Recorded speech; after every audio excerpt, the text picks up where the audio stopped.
Well, good evening, ladies and gentlemen, and welcome to another edition of Sin Beyond and Through with Monty.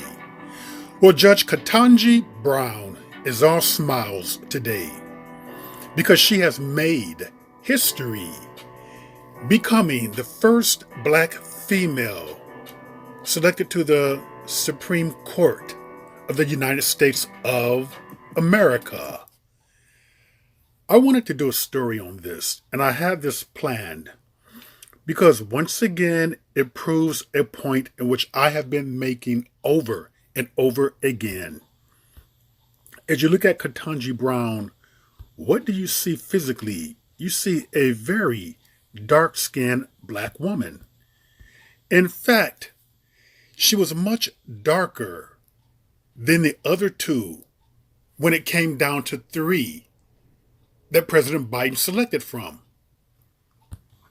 This was one of the other judges who was in the running. She was in the final three. Now look at her, a very light-skinned black woman.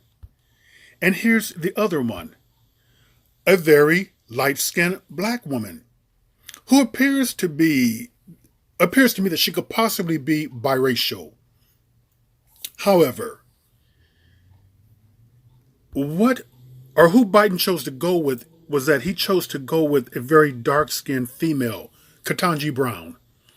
Now, there is this false and erroneous belief within the black community that somehow light skin grants one favors within the white community to the point that you will be more successful.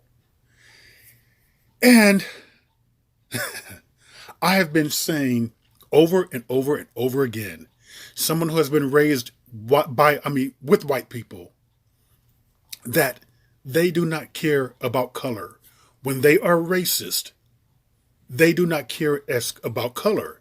Ketanji Brown, compared to the other women on those courts, who was in a running process, they're all the same complexion to a racist white person.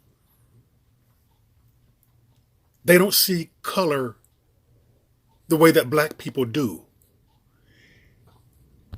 White people, for the most part, do not grant favors to black people who are of lighter tone.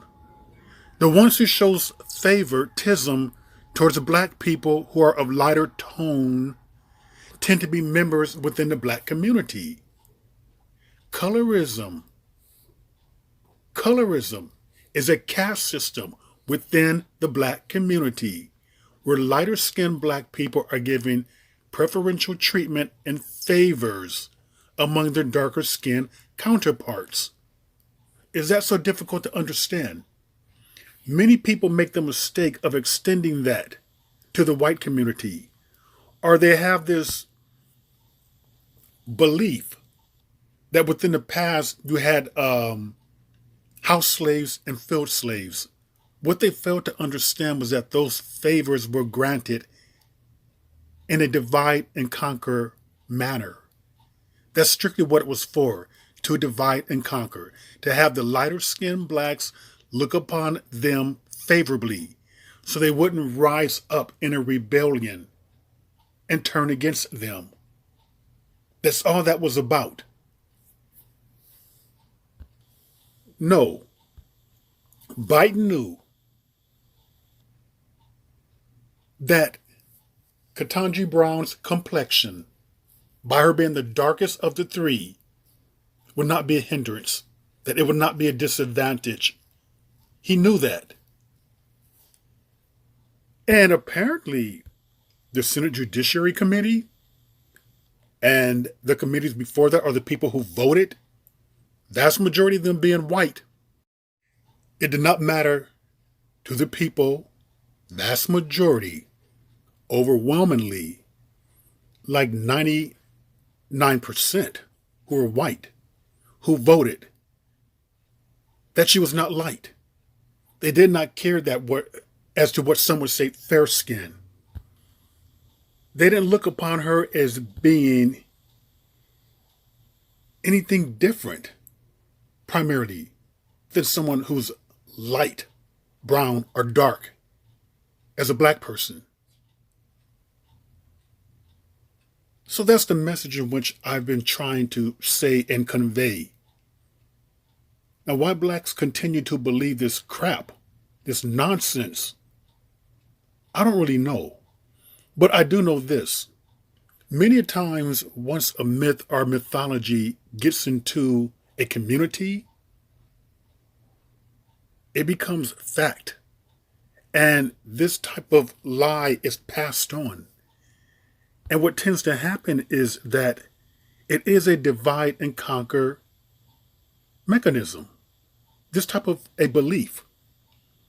Because I just think that undue resentment is thrown towards lighter skinned black people with the false notion that they have life easier, they're going to be more accepted, they're going to be picked for romances easier, marriage, jobs, the whole 9 yards, lighter prison sentence. That's fake too. Yeah, so we need to shake these false beliefs and get rid of them and cast them aside and acknowledge the true intent of them and why they came about. If we did that, we would be much better and stronger as a black community with our different shades and complexions. But to that, congratulations to Ketanji Brown.